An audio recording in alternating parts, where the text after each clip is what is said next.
Daremos início, neste momento, à edição especial do projeto Diálogos com a Vice, com o tema Palestra Segurança Jurídica e a Força Normativa dos Precedentes, que será proferida pelo ministro do Superior Tribunal de Justiça, Gugel de Faria. A meta do projeto Diálogos com a Vice é estabelecer o intercâmbio de informações, ferramentas e conhecimentos técnicos que favoreçam a qualidade da prestação de serviço à população. A gente já registra à mesa a presença do presidente do Tribunal de Justiça do Estado do Rio Grande do Norte, desembargador Amilcar Maia, a presença do vice-presidente Glauber Rego e do palestrante ministro Gugel de Faria. Para as boas-vindas a todos os presentes, ouviremos agora a palavra do presidente desta corte, desembargador Amilcar Maia. Bom dia.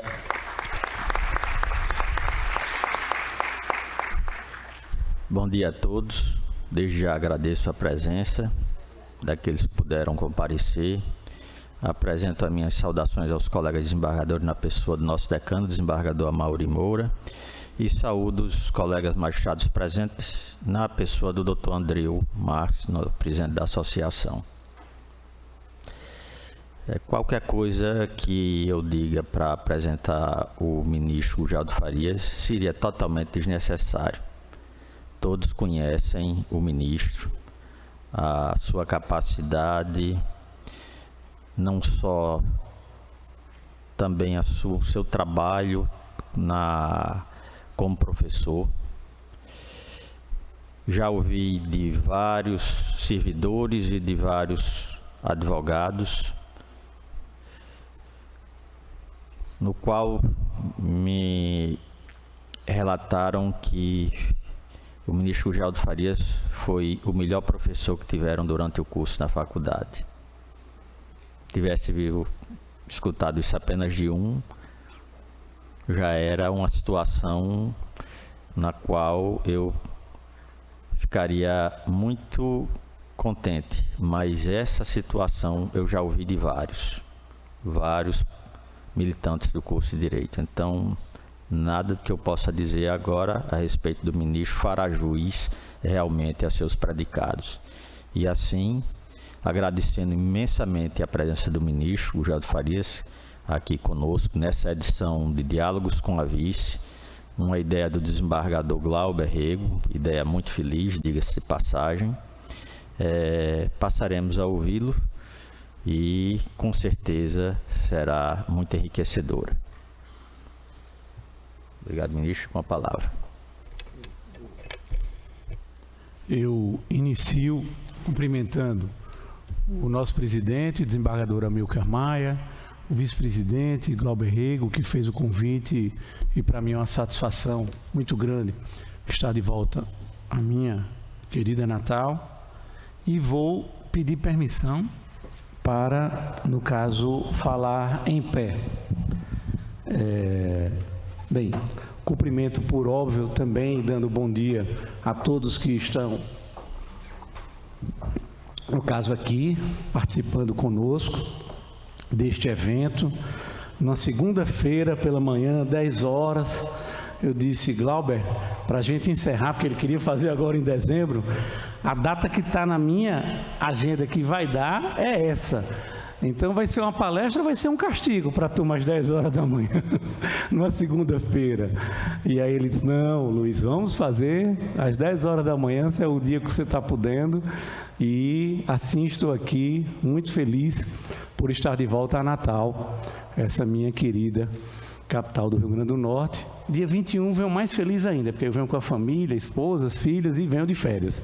Mas agora a gente veio para encontrá-los. Então, faço uma saudação especial a todos que estão aqui e não posso deixar de cumprimentar todos os desembargadores na pessoa do decano, o desembargador Amaury, e os juízes, todos também na pessoa do presidente. E cadê o Eduardo? Eduardo estava por aí, cadê o Eduardo Pinheiro, meu amigo? Está aqui, ó, o Eduardo está aqui juntinho. Falo dos dois porque um foi meu contemporâneo da Universidade Federal do Rio Grande do Norte, e o outro foi meu aluno, e hoje é professor da Federal, meu colega da Federal do Rio Grande do Norte. Então, cumprimento, sintam-se todos aqui, no caso, abraçados, magistrados, advogados, servidores que estão aqui nos acompanhando. Bem, o tema que a gente vai falar com vocês é sobre a segurança jurídica e a força normativa dos precedentes, fazer esse liame entre precedente e segurança jurídica. E para a gente começar a falar sobre isso, eu, no caso, queria falar um pouquinho desse nordestino, pode passar, por favor, esse nordestino arretado, que é o nosso Ariano Suassuna. Eu digo que a gente não pode esquecer nunca das nossas origens, né? E Ariano é um exímio representante da Paraíba, de Pernambuco e do Nordeste como um todo, né? Nasceu na Paraíba, todos nós sabemos que ele viveu a maior parte da sua vida em Pernambuco e traz ali aquele sentimento do nordestino. E Ariano deu verdadeiras aulas e espetáculos, não eram palestras. E uma coisa que Ariano falava, dentre as várias, isso é interessante que já foi na época do YouTube, então a gente tem várias ali no YouTube para a gente relembrar dele. Ele geralmente com camisa vermelha, né, e um blazer preto, ele não gostava de gravata. Quem conheceu Ariano, teve a oportunidade de vê-lo pessoalmente ou através dessas aulas que são gravadas, geralmente era, digamos assim, o vestuário que ele estava, né? Um blazer, uma camisa, muitas vezes vermelha, porque ele era louco pelo esporte, era rubro-negro, no caso, torcia pelo Esporte Clube do Recife, então estava com essa roupa.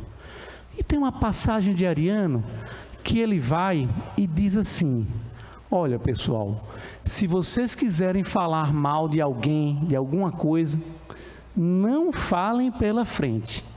Você falar pela frente é falta de educação. Deixa a pessoa passar ali, quando ela sair, que você escutar ali o clique da porta, pronto, é o momento de você começar a falar ali mal daquela pessoa. Senão, fica uma falta de educação. E aí eu vou me inspirar no Ariano para a gente falar um pouquinho do nosso sistema judicial. Aquilo que a gente está procurando resolver com o sistema de precedentes. O que na realidade a gente tinha?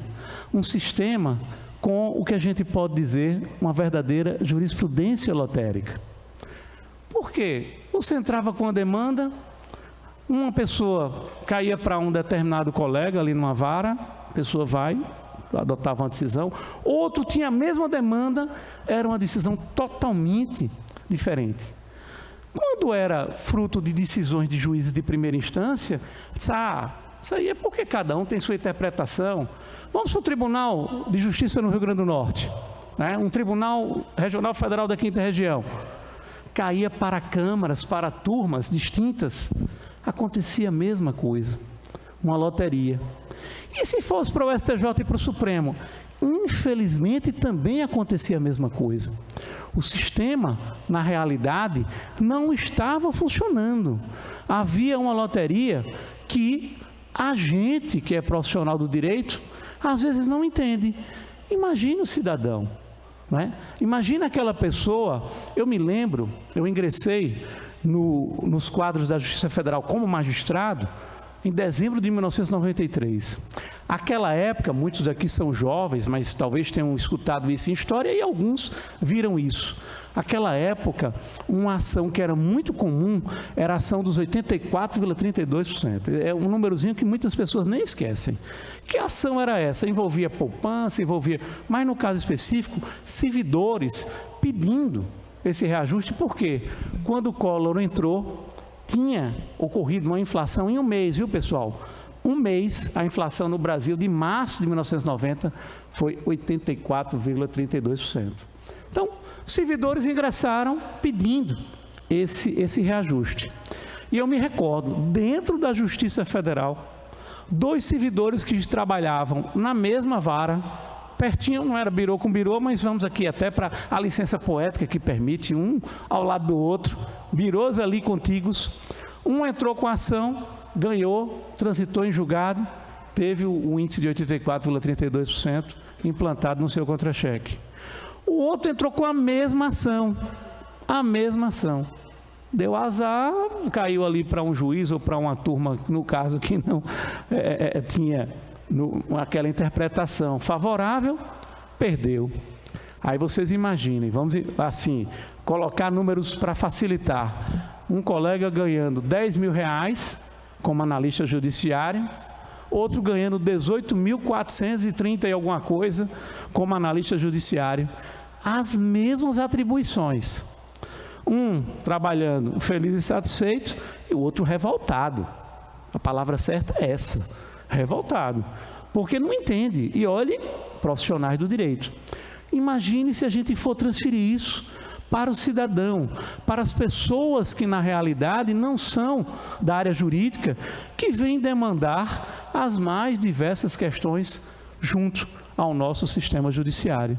Eu poderia trazer N exemplos, mas eu parto desse exemplo, que é um exemplo que mexe com o bolso, para a gente ver como o nosso sistema não estava funcionando. A partir do momento que não estava funcionando, a gente vai e lança, no caso, um olhar e vê onde é que a coisa está melhor. Onde é que você, na realidade, tem um sistema que você passa a ter ali uma decisão com eficácia normativa, que na hora que o sistema judiciário julga, aquilo ali, então, vai ser observado como se fosse lei, por isso que se diz exatamente eficácia normativa, para todos os demais casos envolvendo aquela mesma matéria. E aí se observa que no Common Law eles tinham isso.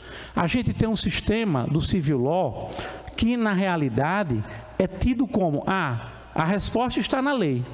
Só que a lei ela não é de aplicação automática, pessoal. A gente sabe como a vida evoluiu, a gente sabe como o sistema evoluiu. E aquela ideia antiga do Civil Law de que está tudo na lei, vai ser uma coisa automática, isso não mais existe. Cada um vai ter sua interpretação.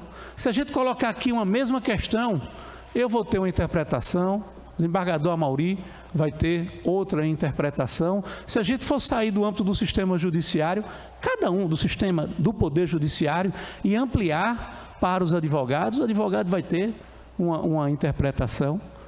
E então o sistema de decisão do Civil Law não estava a funcionar. Por quê? Porque precisa interpretar a lei. E essa interpretação era a mais díspare possível. Começava que a gente tem uma cultura de um princípio forte, que é importante para o nosso judiciário, que é o princípio do livre convencimento motivado. Eu sou juiz, eu tenho um livre convencimento, eu vou motivar e vou julgar aqui de acordo com a minha consciência. Ótimo. Existe, continua existindo. Mas dentro da ideia de princípios, que a ideia de princípio é você ponderar e você colocar ali, no caso concreto, aqueles princípios numa balança, você pega ali a balança, tá certo? Eu vou fazer a balança e parece que eu estou fazendo assim o nome do pai, não é isso não, é uma balança, tá pessoal? Lembra que é porque eu não sou muito bom de fazer gestos não, mas você pega a balança da justiça, coloca num prato o princípio do livre convencimento motivado e coloca no outro prato o princípio da unidade do direito. O que é que deve prevalecer? Eu responderia, lógico, aqui cada um pode ter sua interpretação, mas eu responderia a unidade do direito. Por quê?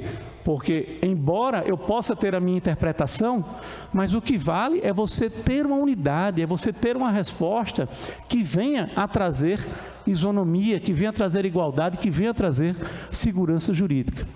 Então, diante dessa ideia, a gente vai lá no Common Law e vê, lá eles têm essa ideia, eles têm esse sistema em que, na hora que há uma resposta definitiva, essa resposta ela precisa ser replicada para todos os demais casos que, em termos fáticos e jurídicos, sejam ali iguais. Então, vamos nos abeberar, no caso, no Common Law. E esse sistema é o sistema de precedentes. É sobre ele, então, que a gente, no caso, tem aqui essa missão de falar e de trazer a ideia de que quando você tem um precedente, esse precedente tem uma eficácia normativa. É importante, a gente já pode passar, porque eu quero já trazer aqui, se a gente for olhar, no Reino Unido, esse sistema ele está em vigor há mais de 250 anos, pessoal. Vejam como é um sistema secular. E também já há mais de um século é reconhecida a força normativa de um precedente. Eu até coloquei o caso, é de 1898. Quem quiser depois colocar no Google, você vai ter ali a referência desse caso, quando chega uma situação na House of Lords, e aí chega o advogado e diz, olha, essa mesma matéria, o advogado foi leal, colaborativo, como hoje o sistema precisa ser, disse, essa mesma matéria já foi julgada anteriormente aqui pela House of Lords. Então, vamos julgar novamente 1, 2, 3, 10, 50, 100 vezes, dando ensejo a que depois haja ali uma possibilidade, no caso de decisões díspares, de decisões que não sigam a mesma linha, e aí os juízes da House of Lords, eles verificam, dizem, não, vamos aqui reconhecer a força normativa do precedente. Se nós já julgamos essa matéria, ela no caso, então, já tem um standard, já tem um parâmetro, já tem ali, no caso, a bússola, o norte a ser seguido. E é realmente uma decisão com eficácia normativa. Então, vejam, mais de um século que se reconhece o precedente como decisão normativa. E no Brasil, como é que nós, na realidade, estamos? No Brasil, alguns dizem, a gente implantou o sistema de precedentes com o Código de Processo Civil de 2015. Eu não gosto digamos assim, dessa frase, dessa expressão de uma maneira tão forte. Eu digo que a gente mergulhou no sistema com o CPC 2015, mas a gente já vinha, começou com a repercussão geral em 2004, na reforma do Judiciário, quando o Supremo verifica o seguinte, ele diz, olha, eu sou uma corte constitucional, eu não posso estar julgando a matéria constitucional 1, 2, 10, 50, 100 vezes, nem posso estar julgando uma matéria aqui numa Corte Suprema se ela não tiver um interesse que vá, na verdade, ultrapassar o das partes. Então, passa, com a reforma do Judiciário, a ter a repercussão geral, onde o Supremo diz, olha, eu só vou analisar essa matéria, primeiro, por óbvio, se for constitucional, e segundo, se houver repercussão para ela, ou seja, um interesse ultra partes, um interesse que vá, na realidade, passar ali daquela questão entre as partes envolvidas, seja uma repercussão que vá ter no aspecto social, no aspecto jurídico, no aspecto social, no aspecto econômico, né? Mas tem que ter uma repercussão geral. Então, a partir dali, você já passa a ter decisões do Supremo Tribunal Federal que elas, com repercussão geral, passam a ser replicadas para todas as demais demandas que digam respeito àquele assunto. O Supremo para de julgar uma questão só pelo interesse das partes.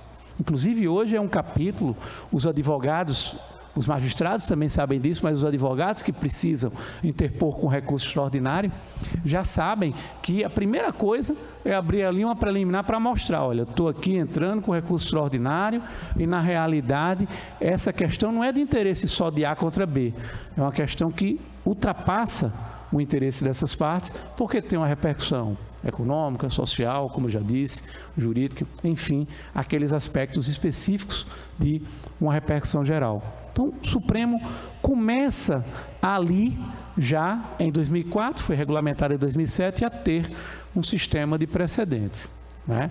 E o STJ também, através do repetitivo. O STJ julgava as questões dezenas, centenas, a depender milhares de vezes.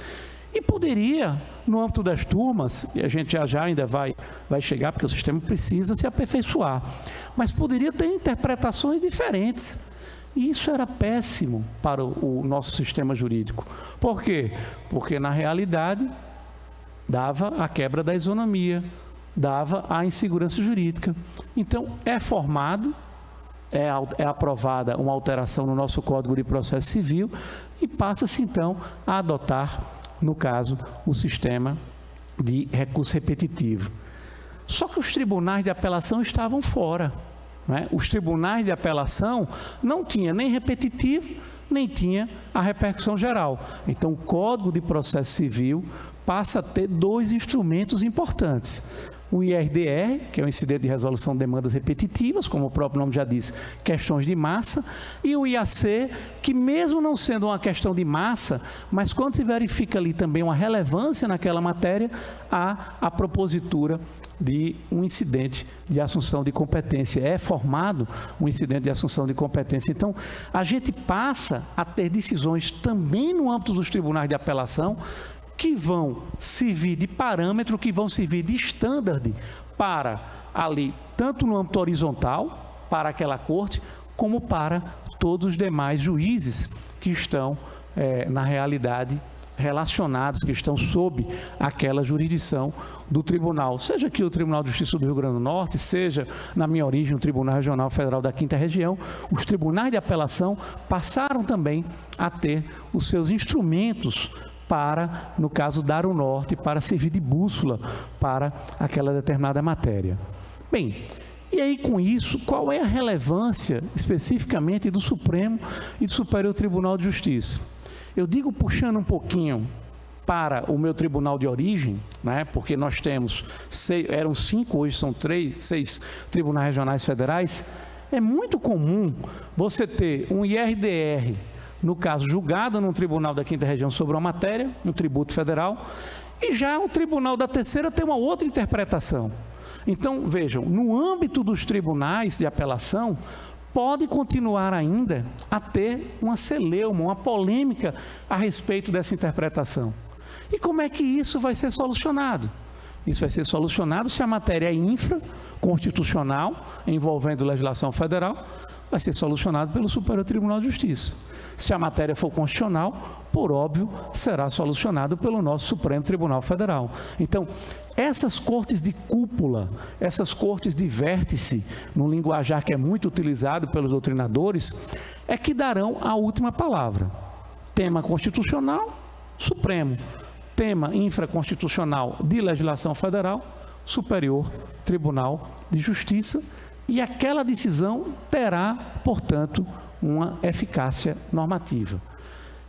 Vamos dar sequência, e aí eu quero dizer, o sistema está funcionando a mil maravilhas?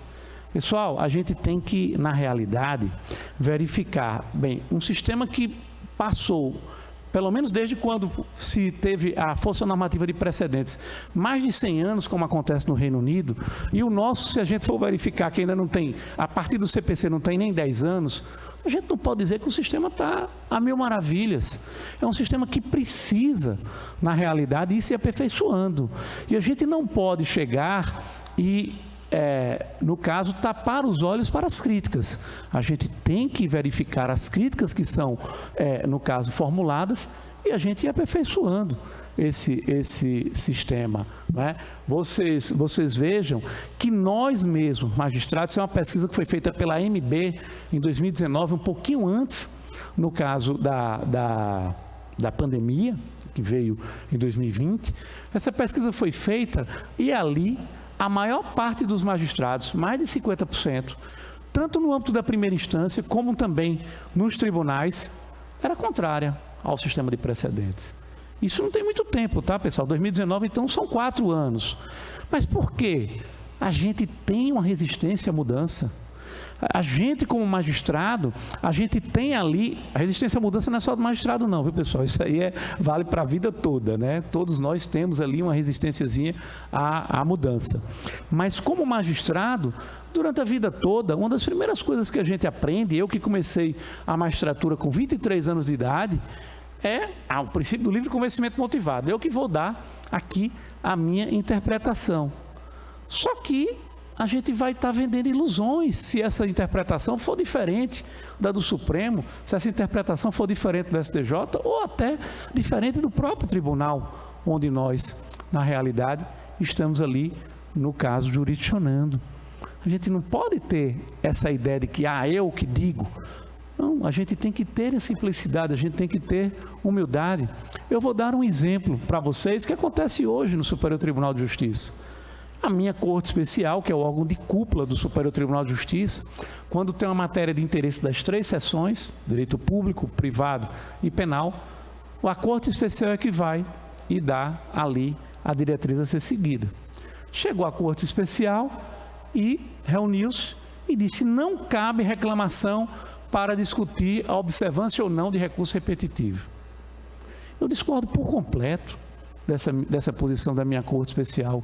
Eu escrevo artigos dizendo que cabe reclamação para você discutir a observância ou não de um repetitivo. Por quê? Porque na academia, que é outra das minhas grandes paixões, né, a docência, eu tenho liberdade total. Mas quando magistrado, quando chega uma reclamação para mim, o que é que eu faço para discutir? Existe também a reclamação constitucional, estou falando para discutir repetitivo. Eu digo: olha, minha posição é essa, mas a minha Corte Especial disse que não cabe, e eu vou ressalvar e vou seguir. Eu tenho que fazer isso, porque senão o sistema fica capenga, o sistema fica, aí vai cair para Luiz Alberto, vai dar certo, vai cair para outro magistrado, vai dar errado, não vai ser admitida. Então o sistema precisa dessa unidade, né? E aí a gente precisa construir, no caso, essa unidade. Onde é que a coisa não está pegando muito bem? E aí eu vou dar um exemplo, porque isso pode passar. Eu vou dar um exemplo. Eu peguei matéria tributária, mas isso acontece em várias e várias outras matérias.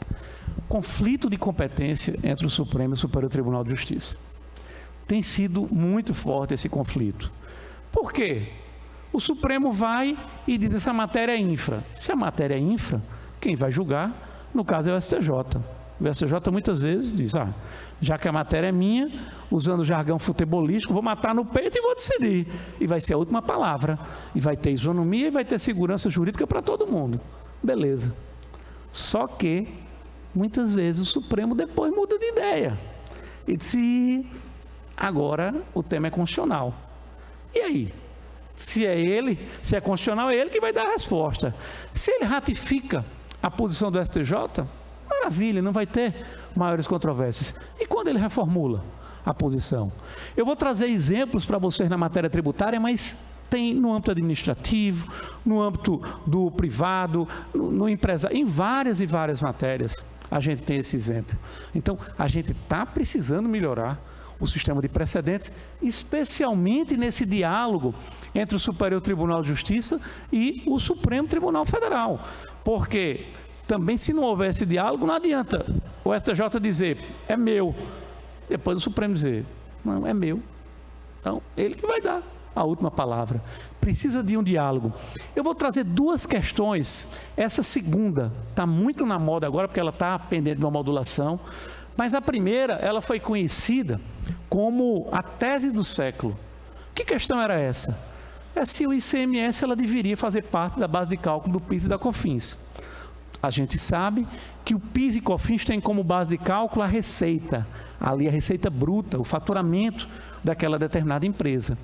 Então, se colocava o ICMS, as empresas pagavam o PIS e a COFINS colocando o ICMS. Os advogados, então, começaram a questionar: olha, mas o ICMS não é meu, não faz parte da minha receita, não faz parte ali do meu faturamento. O ICMS, na realidade, é uma coisa que só transita pelo meu caixa. Depois eu tenho que já direto ali pagar, recolher para os cofres públicos, para os cofres do Estado. Então, não deve fazer parte dessa base de cálculo. Os advogados construíram a tese de uma maneira muito interessante, batem no Supremo Tribunal Federal. O Supremo Tribunal Federal, dezenas de vezes, pessoal, eu tenho isso catalogado, não coloquei aqui para não cansá-los. Dezenas de vezes, o Supremo Tribunal Federal disse: essa matéria é infraconstitucional, não é nossa.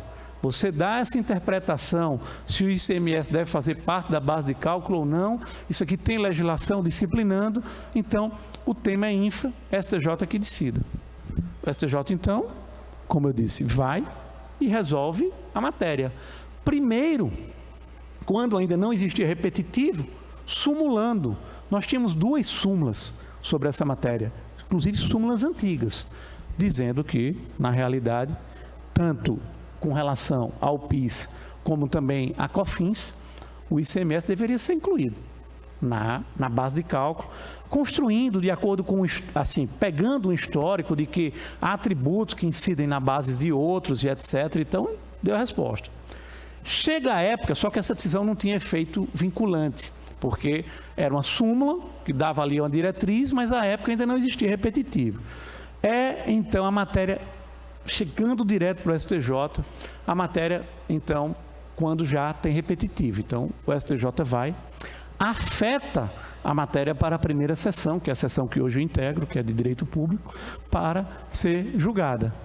O ministro Mauro Campbell, como relator, ele vai, examina e diz, olha, a gente tem aqui uma série de julgados, a diretriz a ser observada é essa e, portanto, ratifica.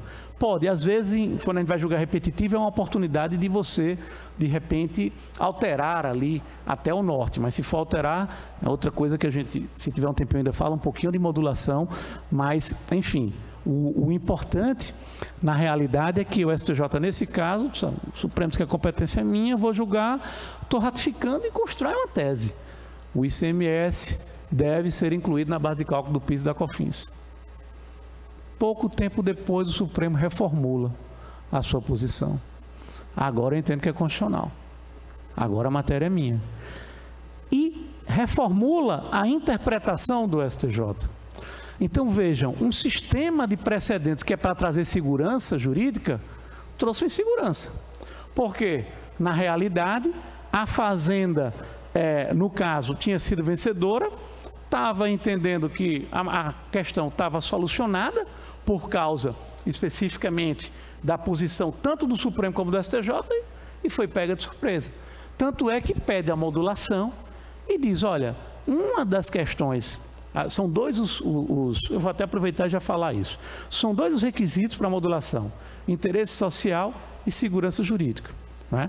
Ele vai e diz, argumenta tanto com base no interesse social como na segurança jurídica. Ele diz o seguinte, olha, primeiro, que é o que interessa, na segurança jurídica, Supremo, você disse durante anos que essa matéria era infra.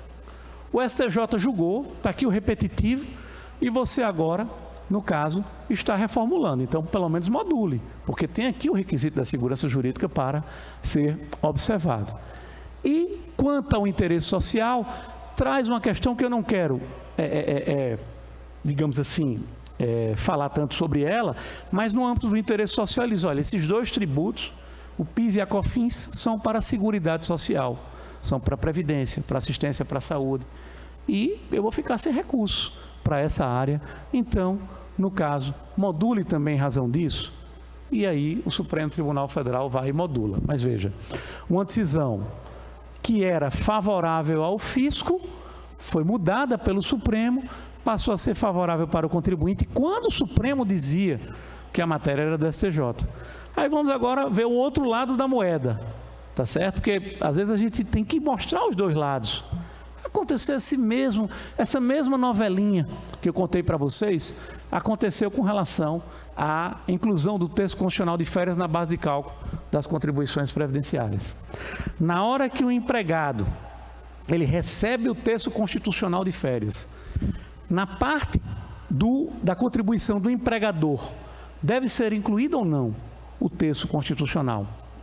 O Supremo vai, examina e diz, essa matéria não é minha, essa matéria é do Superior Tribunal de Justiça, porque vai ter que analisar ali, no caso, a interpretação da lei, a Lei 8.213 de 1991, o que é remuneração, o que é indenização, se isso é remuneratório, indenizatório. Então, é sua STJ. STJ, decida essa questão.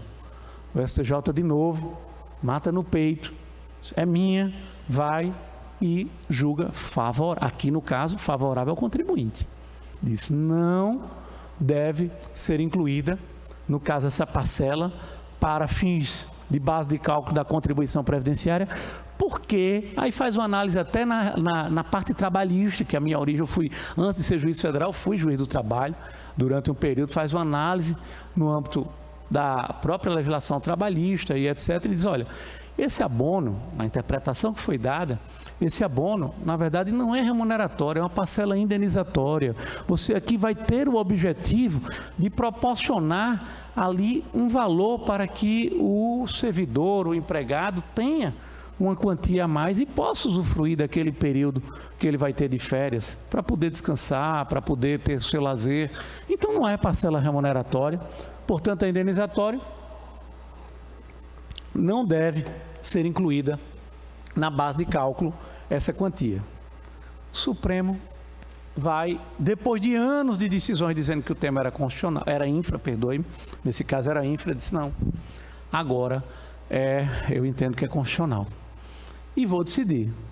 Admite uma repercussão geral e reverte a decisão do Superior Tribunal de Justiça, entende que a parcela é remuneratória, que deve ter a inclusão, no caso, na base de cálculo da contribuição previdenciária, dando um prejuízo. Veja só, pessoal, isso é uma questão que pega todas as empresas, que todo mundo tira férias, graças a Deus, né? Porque se a gente não tivesse férias, a gente, no caso, não ia conseguir poder depois produzir. Todo mundo tira férias, esse pagamento vai, no caso, para todos. E aí reverte e as empresas ficam com a mão na cabeça, porque diz, olha, eu estava confiando na resposta que você, Supremo, deu, porque o STJ só decidiu porque você disse que a matéria era infra. E agora, como é que fica? Eu participei de um debate com o ministro André Mendonça, que recebeu esse processo já depois de decidida a questão, e eu disse de uma maneira muito franca para ele, isso foi na OAB Federal, eu trouxe esse caso. Eu disse, ministro, lógico, sem querer, nunca me excluí jamais na posição do Supremo, mas o Supremo aqui vai ter que modular, porque cadê a confiança legítima das pessoas? Cadê a segurança jurídica? Não é?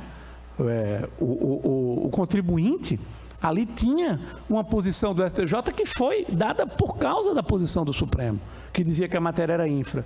Então, pelo menos, haja uma modulação.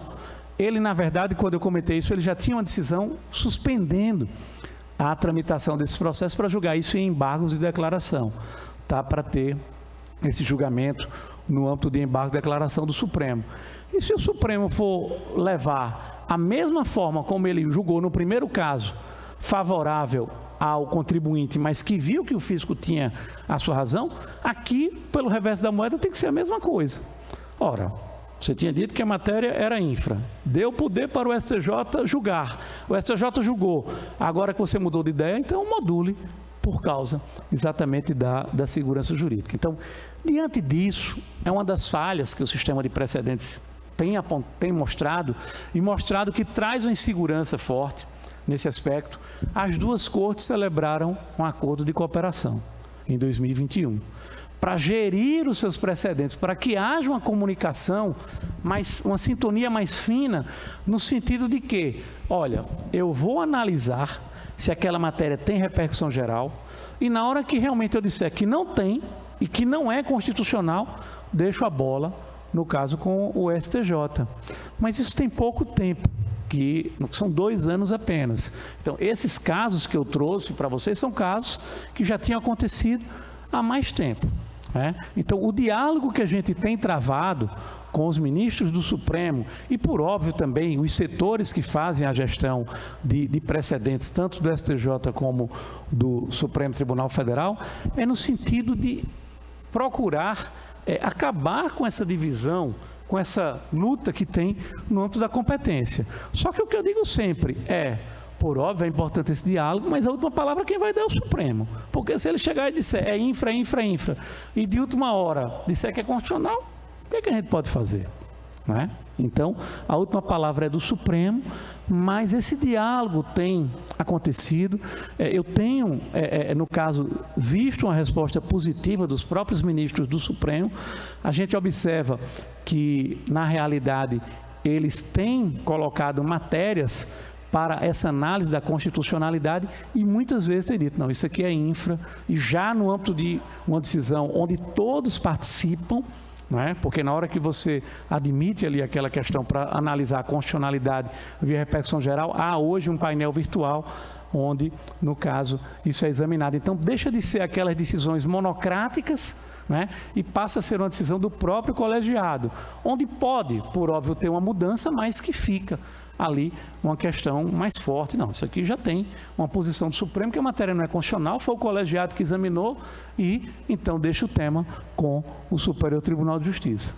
Esse diálogo, pessoal, é muito importante. Eu queria chamar a atenção disso, porque se esse diálogo, ele realmente render frutos e cada um tem ali a dimensão da sua competência, tema constitucional, o Supremo dá a última palavra, tema infraconstitucional, o STJ dá a sua palavra, então a gente vai passar a ter, no caso, um sistema de precedentes em que a gente vai ter uma previsibilidade, a gente vai ter uma racionalidade do acesso ao judiciário.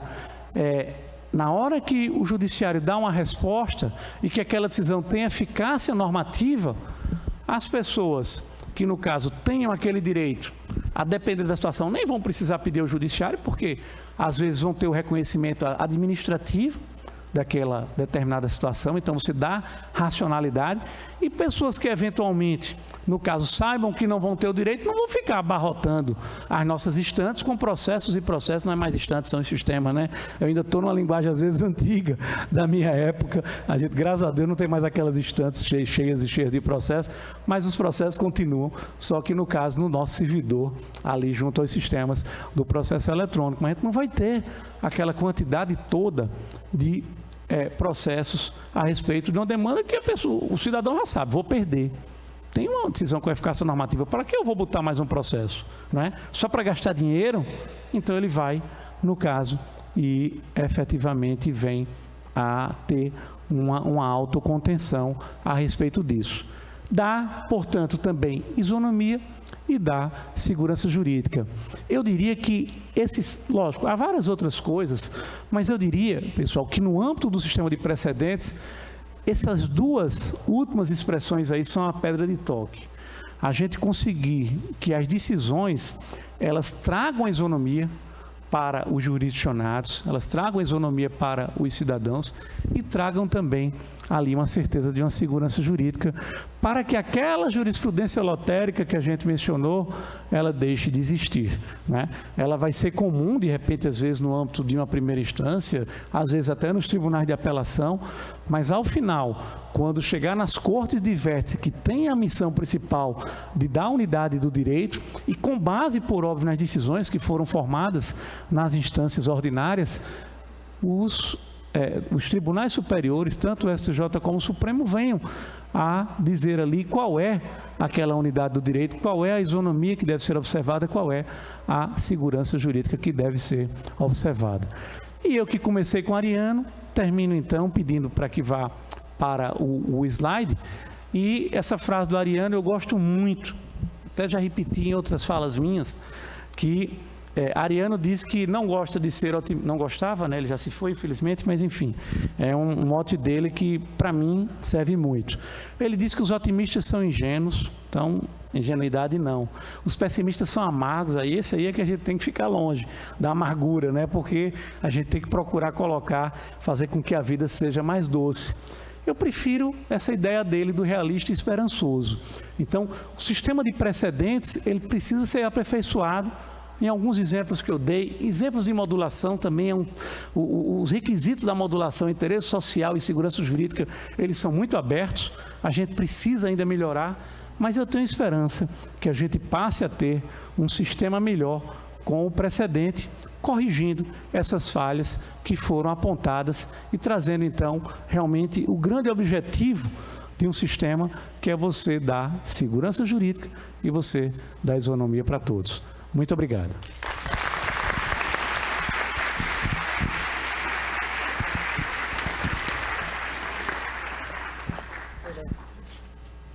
Obrigado.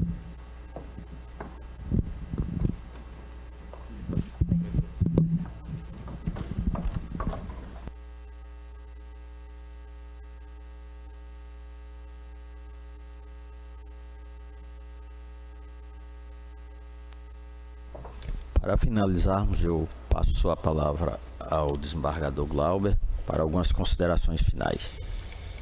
Obrigado, presidente.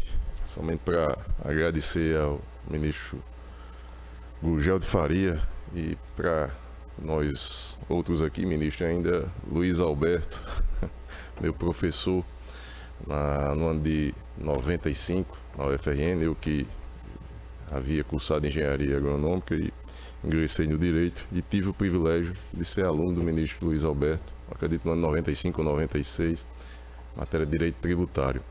Ministro, e o auditório, imagino que tenha prestigiado Vossa Excelência em razão de segunda-feira, 10 horas da manhã, chovendo, a turma que está chegando aí trazendo a notícia de chuvas, e um feriado longo, né? Porque tivemos a sexta, feriado, Dia da Justiça. Então, poderíamos dizer que teríamos condições de instalar uma sessão plenária aqui, tínhamos a maioria formada, estava o desembargador Vigílio, desembargador Ibanez, nosso decano, desembargador Amauri, desembargador Cornélio, que se ausentou, desembargadora Berenice, juízes aqui substituindo aqui na cor, doutor Eduardo Pinheiro, doutor Ricardo Tinoco, que está lá no final, presidente, eu aqui, então teríamos a maioria, a sessão plenária instalada. E dizer da importância, nós que tivemos com o apoio do nosso presidente, este é o 6º diálogos com a vice, tivemos um primeiro em Mossoró, e lá com a participação dos juízes Flávio Carvalho, juiz lá da comarca, Barbalho, doutor Bruno Montenegro, doutora Sulamita Bezerra, uma segunda edição aqui em Natal, doutor Marco Bruno, doutora Érica Tinoco, doutor Paulo Maia, uma terceira edição também em Natal, o ministro Ribeiro Dantas esteve conosco, a 4ª edição em Caicó, doutor Rodrigo Machado, promotor lá do MPD DFT, e doutor André Melo, juiz lá da comarca de Caicó, hoje em Mossoró, uma 5ª edição em Pau dos Ferros, doutor Eduardo Souza, juiz federal, e doutor Edilson Chaves, juiz lá da comarca de Pau dos Ferros, e hoje aqui encerrando esse ciclo do ano 2023 com essa palestra magnífica de Vossa Excelência, e dizer da importância desse diálogo. Um diálogo, nós temos aqui a presença do procurador do Estado, aí, doutor Antenor, nos prestigiando, procurador do município, também no município de Natal, também nos prestigiando, advogados, alunos, magistrados.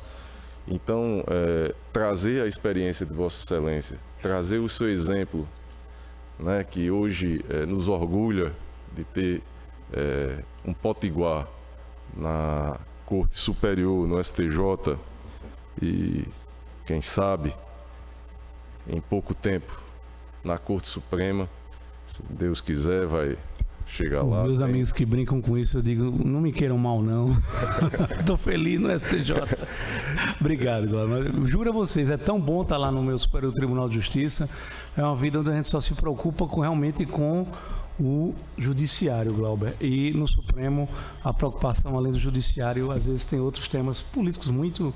Começa que o magistrado não tem vida, viu? Quem é do Supremo hoje em dia não tem mais vida, não. Então, lá no STJ a gente consegue ter vida. Mas é só para fazer rapidamente esse registro. Perfeito. E também a presença de defensores públicos aqui. Então, é um evento que proporciona, que traz esse diálogo também institucional.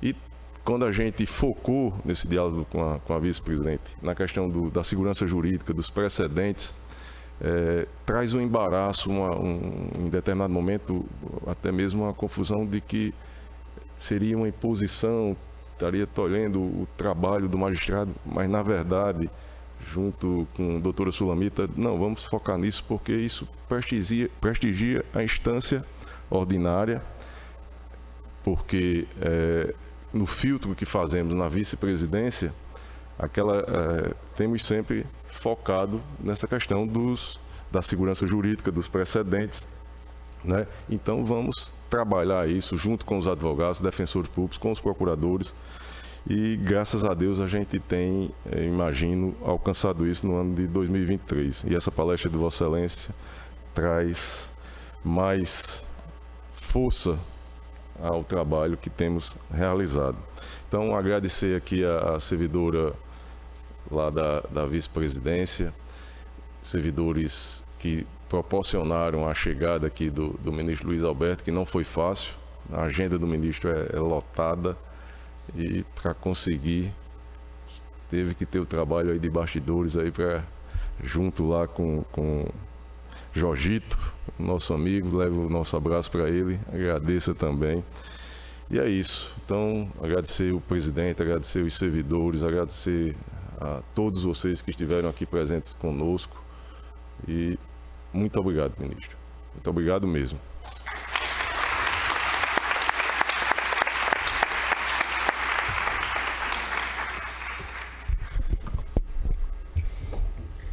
Só para os presentes terem uma ideia, o ministro chegou ontem à noite e já está retornando agora à tarde para Brasília.